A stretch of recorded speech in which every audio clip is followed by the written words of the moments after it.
Hello bachcho, let's read the question. So the question says, read the passage given below. The Battle of Chancellorsville, one of the most famous battles of the Civil War, took place in Virginia in the spring of 1863. For months, two armies had been stacked out on the opposite banks of a narrow river. The Confederate troops were led by perhaps the most revered military tactician in American history, General Robert E. Lee. The Union soldiers were led by Fighting Joe Hooker. In appearance, personality, and lifestyle, these men were nearly perfect opposites. Lee, an older man, in poor health with a grey beard and had a somber, measured demeanor. Hooker was a blond, strapping young man whose vanity over his appearance was but one aspect of his egotism. Whereas Lee was devout and principled, Hooker was known as rollicking enjoyment. Despite the fact that the Confederacy had won 4 last major battles and Union soldiers were famished, exhausted, and demoralized, Hooker proclaimed, "My plans are perfect, and when I start to carry them out, may God have mercy on Bobby Lee, for I shall have none." Why, aside from propensity for narcissism, was Hooker so confident? Hooker had used spies, analysts, and even hot air balloons to compile a vast amount of intelligence about Lee's army. He had discerned, for example, that Lee had only 61,000 men to Hooker's own 134,000.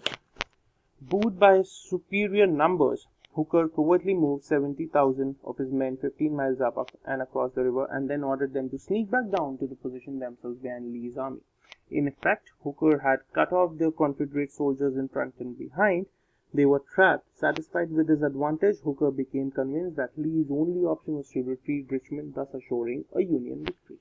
Yet, Lee, despite his disadvantage of both number and positions, did not retreat. Instead, he moved his troops into position to attack. Union soldiers who tried to warn Hooker that Lee was on the offensive were dismissed as cowards. Having become convinced that Lee had no choice but to retreat, Hooker began to ignore reality. When Lee's army attacked the Union soldiers at 5 p.m., they were eating supper. Completely unprepared for battle, they abandoned their rifles and fled as troops came shrieking out of the brush. Guns down, against all odds, Lee won the Battle of Chancellorsville and Hooker forces withdrew in defeat. Now this is basically a graph depicting casualties at the Battle of Chancellorsville. On the basis of your understanding of the passage, answer the following question. According to the author, Hooker's advantages going into Battle of the Chancellorsville included 1. Numbers, 2. Positions, 3. Strategy. And the options are option A 1 only, option B 2 only, option C 1 and 2 only, option D 2 and 3 only, and option E 1, 2 and 3. तो बच्चों question पे आने से पहले let us know, हम ये पता लगाते हैं कि ये जो पैसेज है ये क्यों लिखा हुआ है, किसके बारे में. तो ये पैसेज है बच्चों बैटल ऑफ चांसेलरविल के बारे में, जो एक बहुत famous battle of the civil war जो वर्जीनिया में हुई थी in the spring of 1863. 2 troop थी या 2 आर्मीज थी. एक कॉन्फेडरेट ट्रूप थी जिसके लीडर थे जनरल रॉबर्ट ई ली, और एक यूनियन सोल्जर्स की आर्मी थी, ट्रूप थी, जिसको लीड कर रहे थे जो हुकर. अब ये जो दोनों लीडर्स थे, इनकी अपीयरेंस, पर्सनालिटी और लाइफस्टाइल बहुत ज्यादा ऑपोजिट थी, बिल्कुल मेल नहीं खाती थी.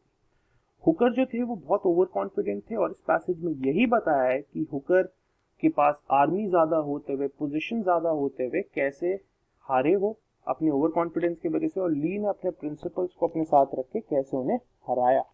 ठीक है, तो क्वेश्चन पे अगर आए तो according to the author, Hooker's advantages going into battle of Chancellorsville included, यहाँ पे लिखा है साफ साफ, yet Lee despite his disadvantage. तो जो ली का डिसएडवांटेज होगा वो हुकर का एडवांटेज होगा obviously, which is both numbers and positions, right?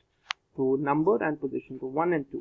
So correct option would be option number C, 1 and 2 only.